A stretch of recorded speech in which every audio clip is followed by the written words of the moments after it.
As a sales rep, it's your job to convince the buyer that you've got the solution to their problems. But how exactly do you get a sales lead from the point of zero product awareness to become an enthusiastic buyer? Well, today we're going to talk about probably the most foundational of all sales techniques, how to convince a customer to buy from you specifically. So stay tuned, we've got a lot more to talk about than what you might think. Hi, my name is Will and I make selling simple. Now, today we're going to cover 4 steps to getting your buyers on board. We're going to link these two together. So how you uncover where the buyer is right now and their unresolved pain. Then we're going to look at what's stopping your prospects from moving forward, what's blocking them from solving the problem themselves. Then we're going to paint a picture of the prospect's future and how to get them both logically and emotionally invested in your product, which is a real key to sales success. And then the linchpin, and this one ties all of this together in a neat, irresistible bow for the buyer, and it's absolutely necessary for closing. We're going to look at how you take the buyer from their current reality to their brighter future reality. Now, before we jump into all of this step by step, let's talk a little bit about sales philosophy. Because the crooked smile, the slicked back hair, the patchy, worn, dodgy sales coat, we've all seen this old caricature of a sales rep before. You know the type. The individual that would step over their own dead mother to close a deal. The 1-part charmer and 2-part swindler. But successful sales reps know that grifting a lead into buying a crappy product is worse than just being bad for business. It's going to poison your reputation. It's going to kill any chance of repeat customers, and it's going to decimate, absolutely decimate your earning potential. Instead, a truly successful sales rep knows that value-based selling is the way to go. This form of selling prioritizes the buyer's needs. That's what we're going to cover in this video in a minute. And instead of pitching them on every potential product, that every step of the buyer's journey that the swindler sales rep will do, instead what we're going to do is use this storytelling framework from Selling Made Simple Academy to offer them value step by step of the way. We're going to assess the situation. We're going to identify the problem. We're going to see if they need our solution. And then, and only then, we're going to start closing the deal. So let's get into this proven 4-step process for convincing customers to buy from you. And with it, you're going to be able to turn even the toughest sales into enthusiastic brand advocates in no time at all. Let's get into it. So step 1 is understanding where the buyer is right now. We're going to uncover the current reality and the unresolved pain that they're in. Because if you've been doing things right up until this point, you know that researching the business, investigating the prospect's pain point, asking about past solutions that they've tried, then you should already have a pretty good idea of the problem that your buyer is facing. What you need to do at this point, when you understand the buyer's current reality and you understand their pain, is we need to be blunt. You need to call it out. You need to call out, say, the inefficient team that they've been working with, or the frustrating accounting system that no one quite understands in the company, or the lack of engaged customers that they're suffering from. Bring all of this up to the buyer. You want to get the buyer to think, hey, this dude really understands what I'm going through. But don't stop there. The trick is not just to point out the pain, but take it a little bit further and make them feel some of these emotions, right? You want to get them to feel the pain. Author of Medic, the book, Andy White, put it like this on our recent Salesman podcast interview. Now, implicating the pain is the one that really elite sellers do, where it's like, I've found some pain, I've quantified it, but now I'm going to really make you feel it. So how are these problems affecting the prospect's work-life balance, their opportunities for career advancements, the respect that they get in the office? What are those pains doing to hurt their reputation, their personal finances, their sense of fulfillment?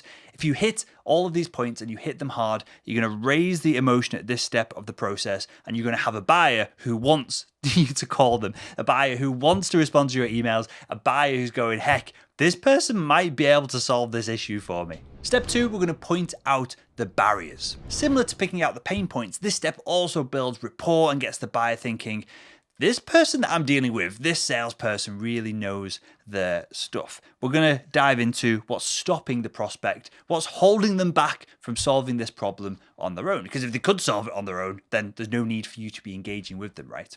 In most cases, these barriers fall into 4 separate categories: selection overwhelm, confirmation bias, blowback risk, and the cost of change. So let's very quickly run through each of these in a little bit more detail. So first, we've got selection overwhelm, and this is a big one. In almost any industry, you're going to have competitors. Sometimes, depending on what you sell and who you're selling it to, you might have an absolute crap ton of competitors. Now, if a prospect hasn't solved their problem yet, it could be because they just see so many potential solutions in the market and they don't know which one to choose. That's what selection overwhelm is. Your job at this point is to differentiate your product so much to make it clear as to why you stand out from everyone else so that the buyer buying from you makes total sense and reduces this mental burden. Next, we have confirmation bias. And this bias is our tendency to stick with our past decisions and look past all of those faults with the decisions we've made previously rather than wanting to work on something new. Then we've got blowback risk, which is the risk of your potential buyer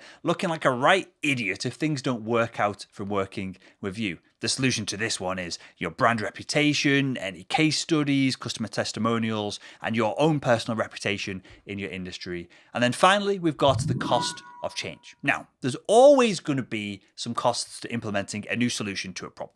Right? There's going to be onboarding, there's financial costs, there's just mental costs, mental strain to implementing something new.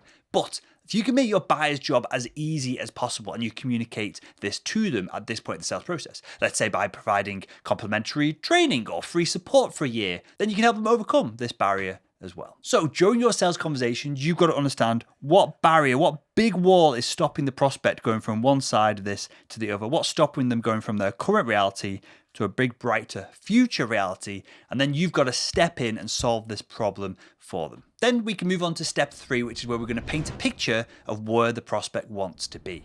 In other words, what's the future reality look like for the prospect? What does the buyer's life look like when they've found the right solution? Are they more productive? Is their team more efficient? Are they happier? Do they sleep better at night? Really try to paint a clear picture of what their life could be with the right solution. Try and cover a broad spectrum of effects here. How has their productivity changed? How has their home life changed? How has their career prospects changed as well? Now, obviously, you want to make this picture as positive as you possibly can, but it's important to be authentic here. Don't promise them this new, bigger, brighter future reality if you can't create it for them. If you upgrade the accounting software, it's going to do wonders for their bookkeeping. But saying it's going to give them 6-pack abs, a 7-figure a year salary, and a perfect full head of hair, well, you're just going to look like an idiot. You're not going to be able to fool anyone with nonsense like that. The point here is to get them to connect your solution to their problem. Your solution is going to give them a bigger, brighter, happier mojito on the beach sipping reality. And then, and only then, can you swoop in with step number 4. You're going to establish yourself as the guide, the solution to all of these problems. You're going to take them from their current reality over to this bigger, brighter future reality. So remember those barriers that we talked about here in step number 2? Well, now it's time to bring on details of how you can solve these barriers, how you can get the buyer from one place to another, how you can help the buyer jump over, dig under, move around, or just demolish these barriers, these blockers in the first place. If the buyer's been held back by selection overwhelm, hit them with your core differentiators. Are they suffering from confirmation bias? Then show them how your solution outperforms what they have right now. Blowback risk? Well, use case studies and testimonials. The cost of change? Will throw in free onboarding, consulting, or even an immediate discount to reduce the risk that they have of spending their money. But ultimately, explain that you are the connection. You are the person who takes them from one side to the other, between their current reality with all the pain and the frustration and the glowing future reality that we painted just a few minutes before. You can get them there. You're the one with the shield guiding the prospect from one side to another. They just need to let you lead the way. So that wraps it up for this 4-step process of convincing prospects to buy from you. All you've got to do, it's pretty simple, right? Understand where the buyer is. Point out the barriers, what's stopping them from solving this problem on their own. Paint a brighter future reality of where they want to be, and then establish yourself as what we call the reality bridge. How you can take them from one side to the other, how you can solve these pain points for them. That's it. You just need to become the guide that helps the prospect get what they want. Now, there's still plenty more to learn about delivering a great pitch, getting in front of the prospect, other elements of the sales process. But if you follow these 4 steps, you're going to be hard pressed to find a buyer who isn't chomping at the bit to work with you by the end of it. And there we go. If you enjoyed this video, why not click the video that's on the screen right now and continue making selling simple.